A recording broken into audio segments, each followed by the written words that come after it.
कढईत आपण तेल गरम करून घेतलं आहे। अशा प्रकारे आपण भाज्या इथे कापून घेतलेला आहे। या भाज्या आपण तेलामध्ये परतून घेऊया।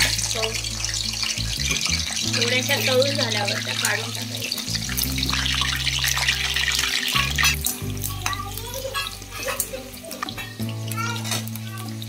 फरसबी टाकली आहे।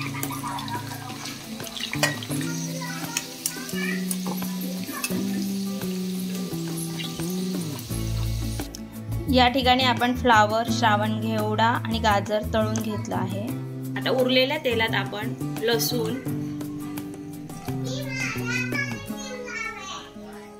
अद्रक,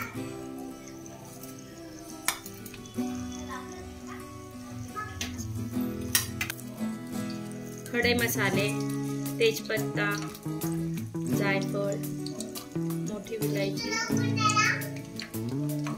लवंग, मिरी, दालचिनी, छोटी विलायची, शहाजिरं,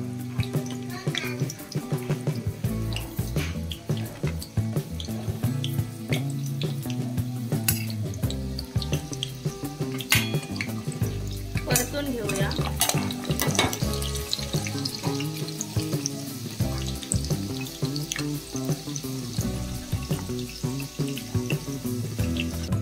तळलेला मसाला आणि टोमॅटो आपण मिक्सर मधून बारीक करून पेस्ट बनवून घेऊया। भिजवलेली मिरची आपण वाटू शकतो किंवा वेगळी पेस्टही बनवू शकतो। ही आपण यात वापरणार आहे। भिजवलेल्या काश्मीरी मिरची, खडा मसाला आणि टोमॅटोची ही पेस्ट आपली रेडी झालेली आहे। मसाला तळलेल्या तेलात कांदा,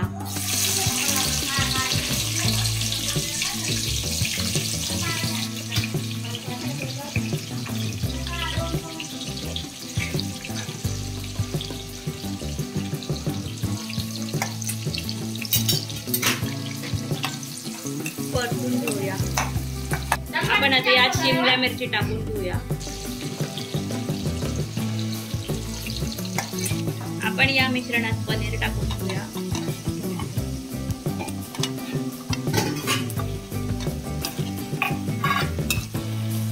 आणि यात आता वाटाणा टाकून घेऊया।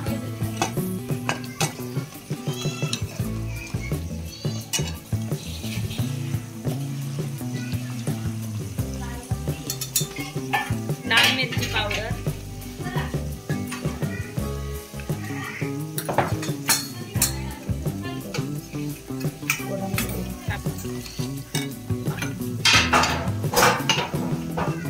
आता आपण दळलेले वाटण,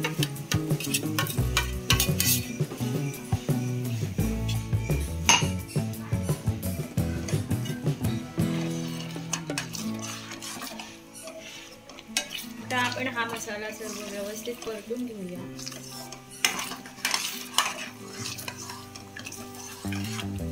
तेल सुटेपर्यंत आपण हा मसाला परतून घेऊया व्यवस्थित।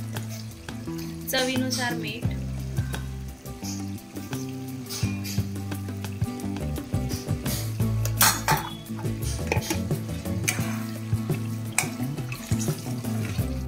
आता मसाला परतून झाल्यावर आपण यात तळलेल्या भाज्या टाकूया।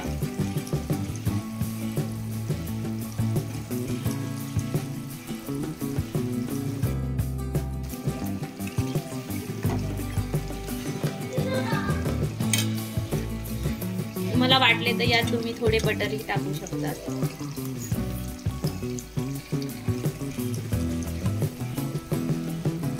गरम मसाला, कस्तुरी मेथी चोळून टाकूया, म्हणजे त्याचा स्वाद उतरतो।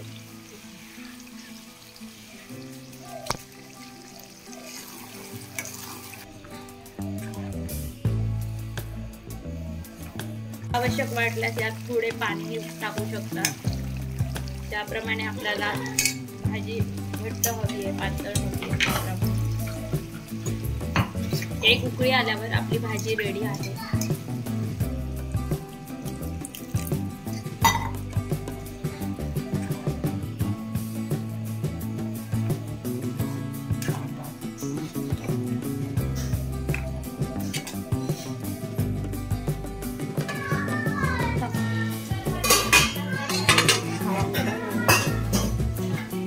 झाकण झाकून 2 मिनिटं उकळी काढून घेऊया।